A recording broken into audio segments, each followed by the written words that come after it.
우리 서로 좌우 앞뒤 보시면서 인사하겠습니다. 잘 오셨습니다. 반갑습니다.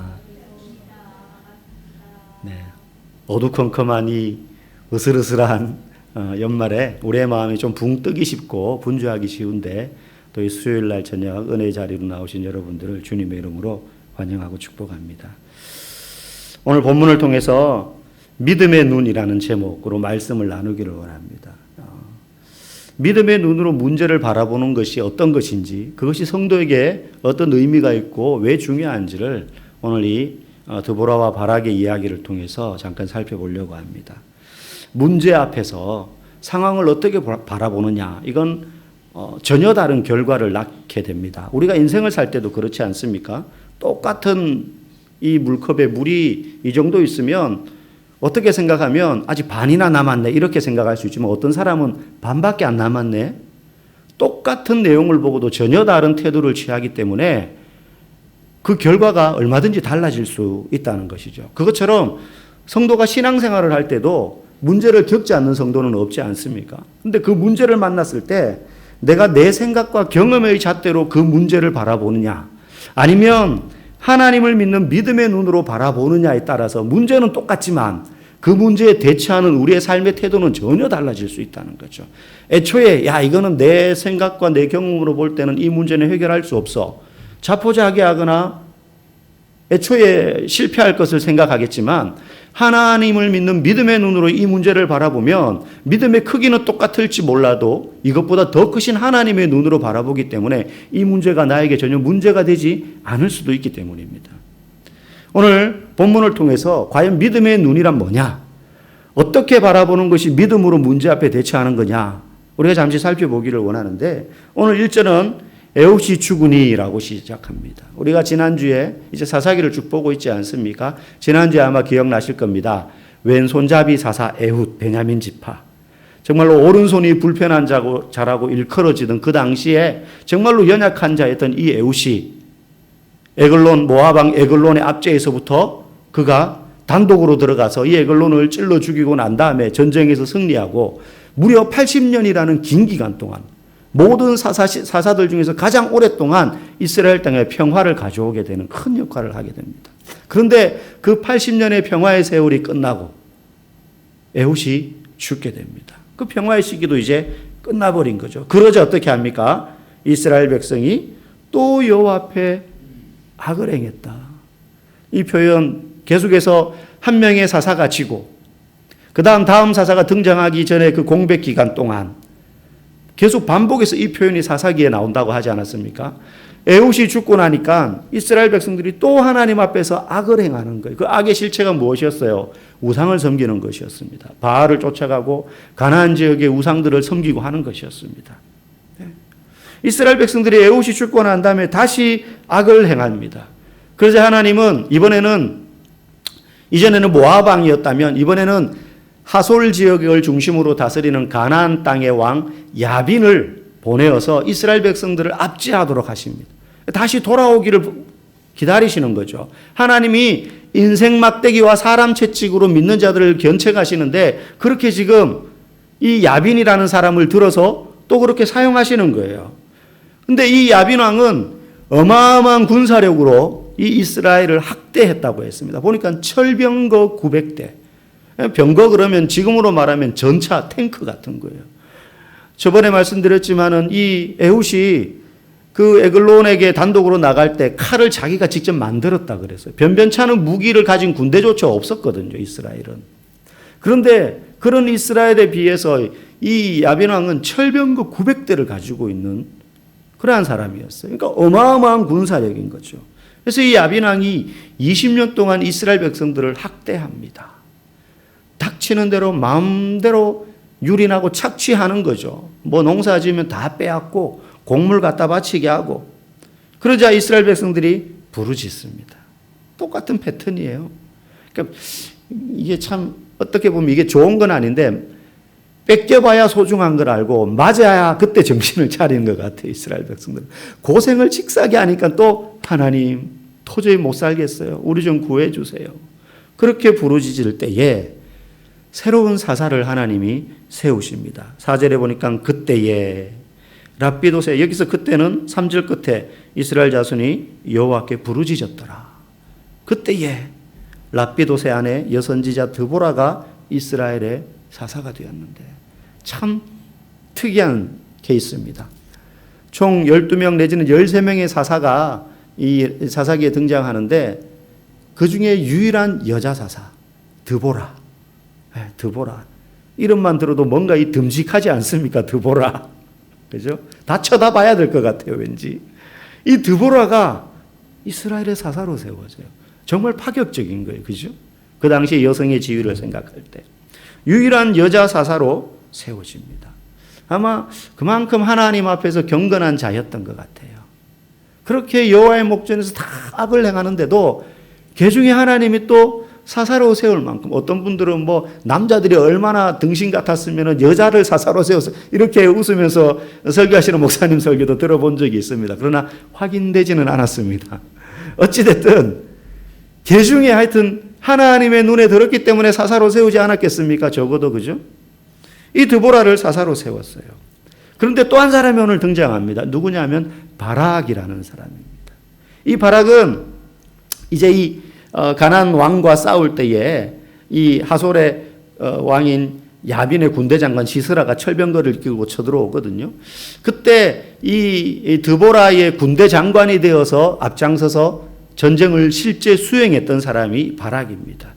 다른 사사들처럼 드보라가 앞에 칼을 들고 나가서 막 싸운 건 아니에요. 하나님의 말씀, 이 전쟁이 어떻게 이루어질 것이고 이 전쟁을 하나님께서 너희들의 손에 붙였기 때문에 승리할 것이다.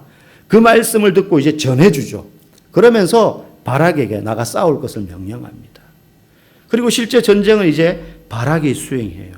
그런데 바락에게 나가서 싸워라 이렇게 말했는데 바락이 뭐라고 말하느냐 하면 당신이 함께 가면 가겠다는 거예요. 이것 때문에 이제 더 이제 그런 말씀이 지지를 받습니다. 남자들이 얼마나 찌질했으면. 이 바락이 드보라가 가서 싸워라 그러는데도 당신이 같이 가야 가지, 안 그러면 전 절대 안 가겠어요. 이렇게 말했다는 거죠. 오늘 본문에 보면 또 그렇게 말합니다. 그러자 9절에서 뭐라고 이야기합니까? 이 드보라가 이번에 너는 영광을 얻지 못할 것이다.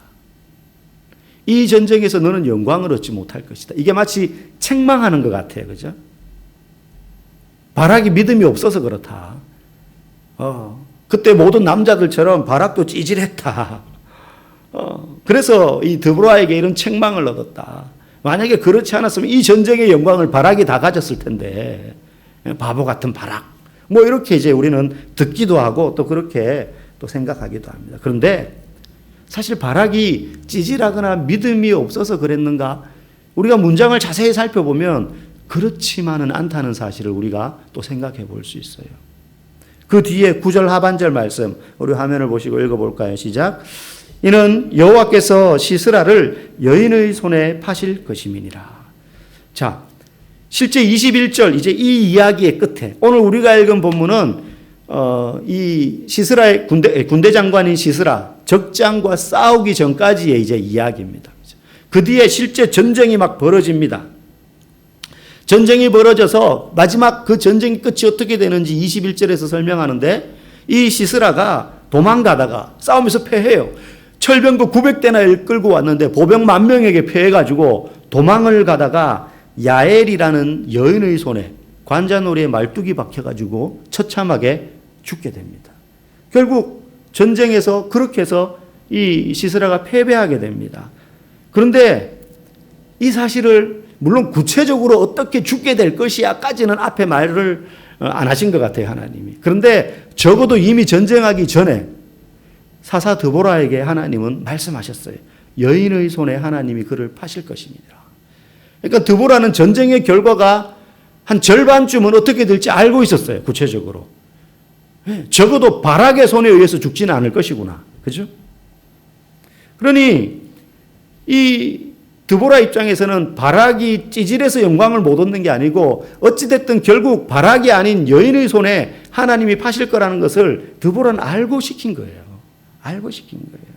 그래서 바락의 태도가 믿음이 없었다거나 뭐 좀 용기가 부족했다거나 찌질하다거나 그랬던 것이 아닙니다. 실제 히브리서 11장에도 보면 믿음의 사람들이 쫙 언급이 되잖아요. 믿음으로 누구는 우리가 알만한 굵직굵직한 사람들, 뭐 아브라함, 야곱 뭐 이런 사람들 믿음으로 어떻게 살았다 쭉 나오지만 뒤에 가면 이름만 막 언급되는 또 믿음의 사람들이 나와요.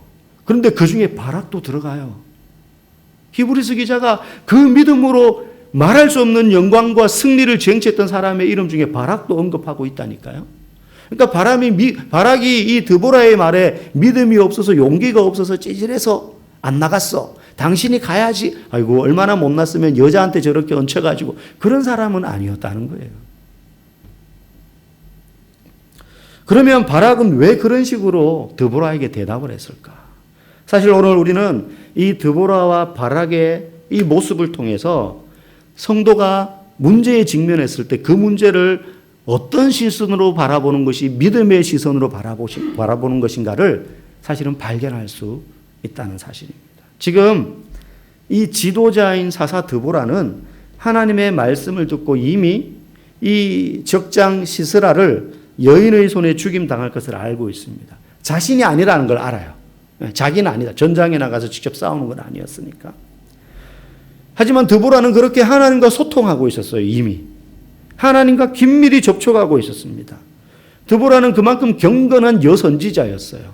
하나님의 말씀을 직접 대면해서 받고 그걸 전달할 수 있는 사람이었습니다. 그러면 이 바락은 누구를 통해서 하나님의 말씀을 확인하고 있습니까? 지금 드보라를 통해서 확인하는 것 아니겠어요? 나가라. 하나님이 이 전쟁 승리케 하실 거다. 그런 지도자인 드보라, 경건한 여선지자이자 사사인 이 드보라와 가까이 하고 싶지 않겠어요? 당연히 동행하고 싶지 않겠어요? 전장에서?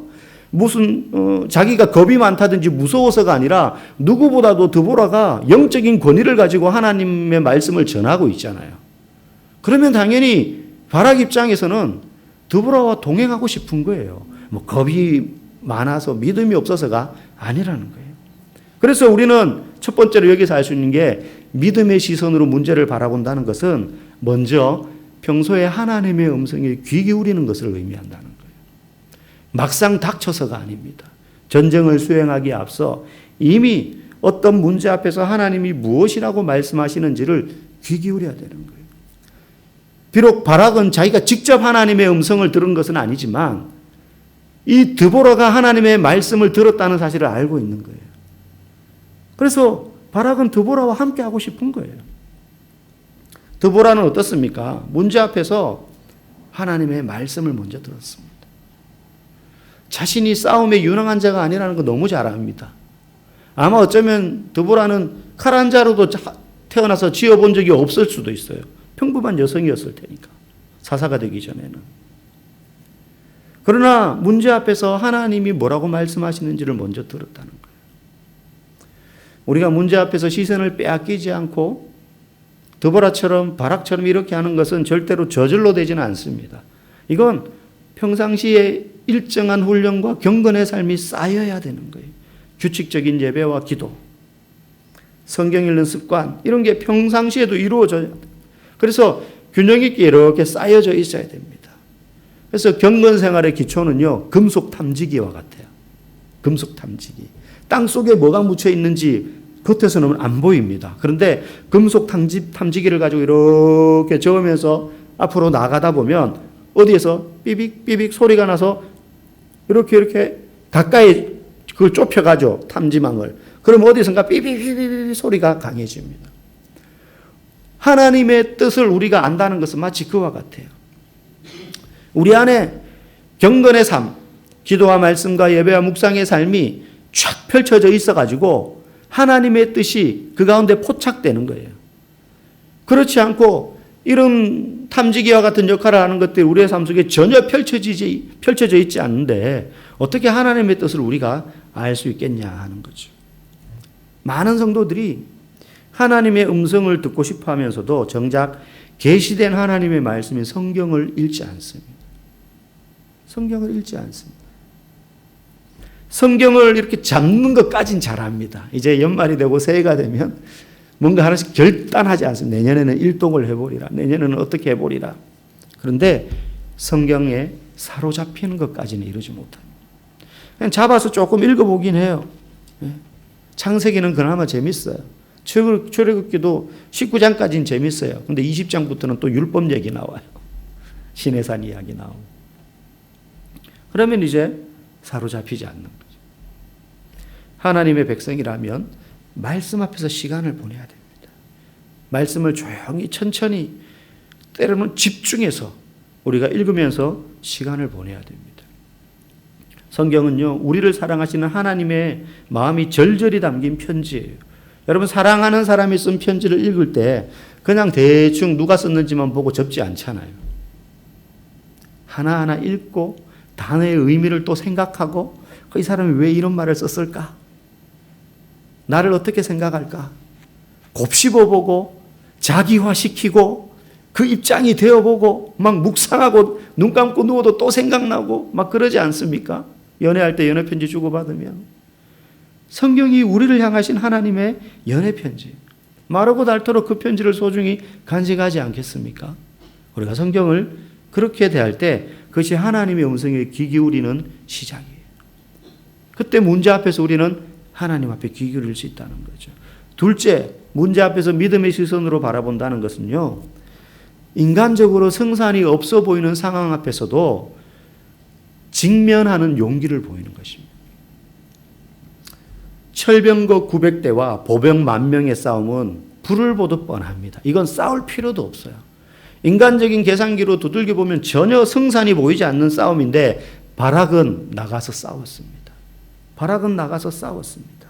여러분, 우리는 문제가 생기면 먼저 겁먹고 움츠러들어요.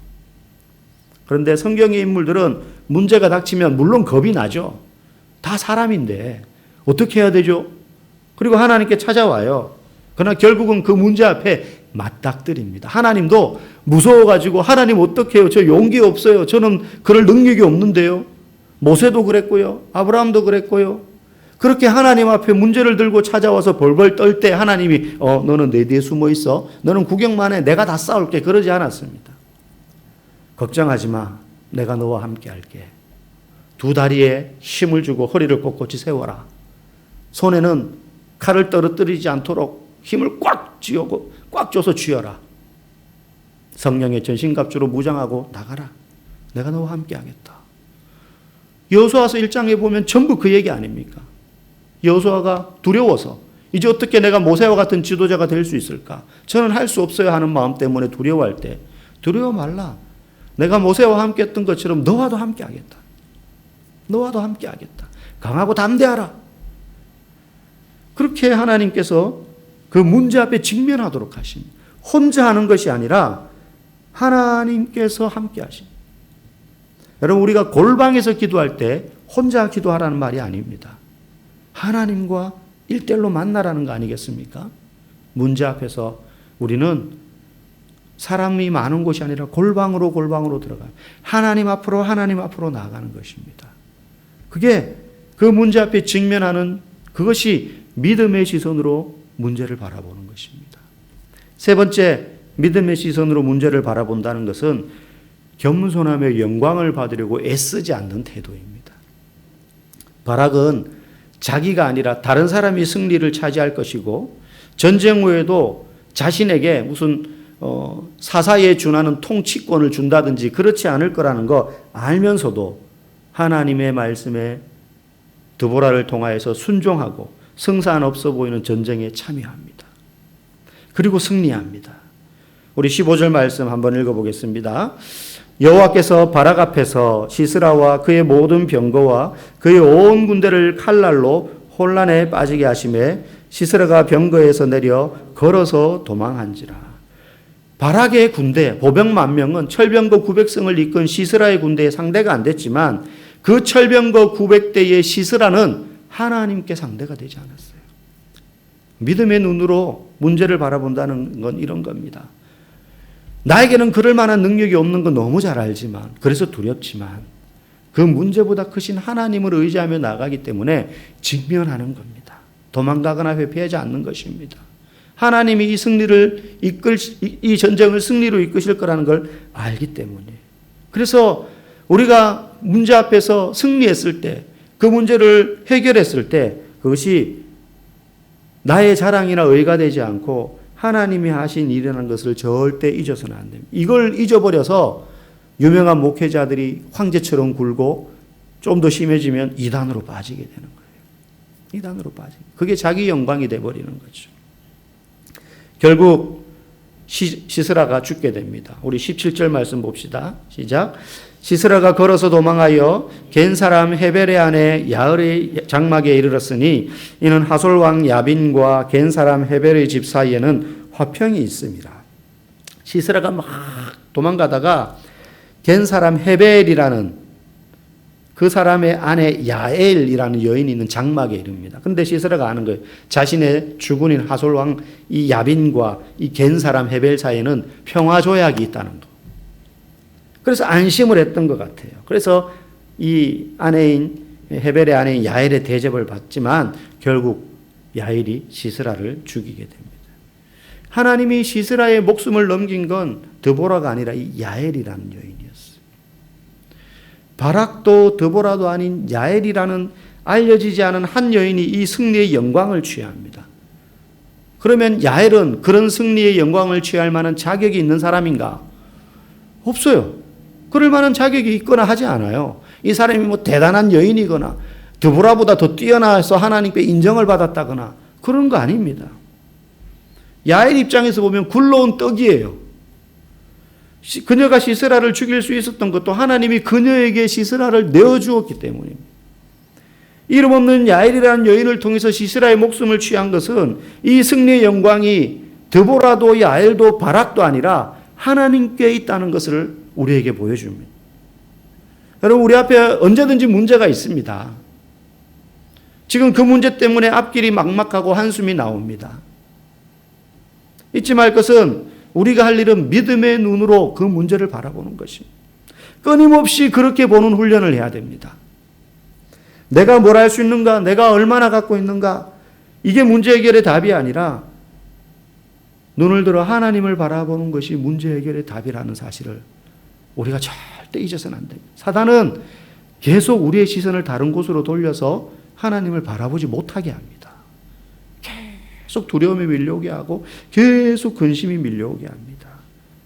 그때마다 우리가 있어야 될 곳은 일상의 경건의 삶의 자리예요.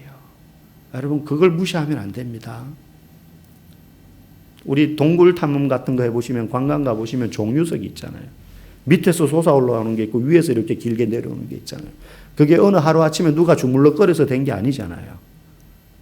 수백 수천 년 동안 떨어지는 한 방울 한 방울의 물이 그렇게 탑처럼 만든 거 아닙니까? 여러분, 그걸 절대 무시하면 안 돼요. 그런 의미에서 오늘 이 저녁에 이 자리에 나오신 여러분들, 주님께서 그 자리를 지켜보신다고 믿습니다.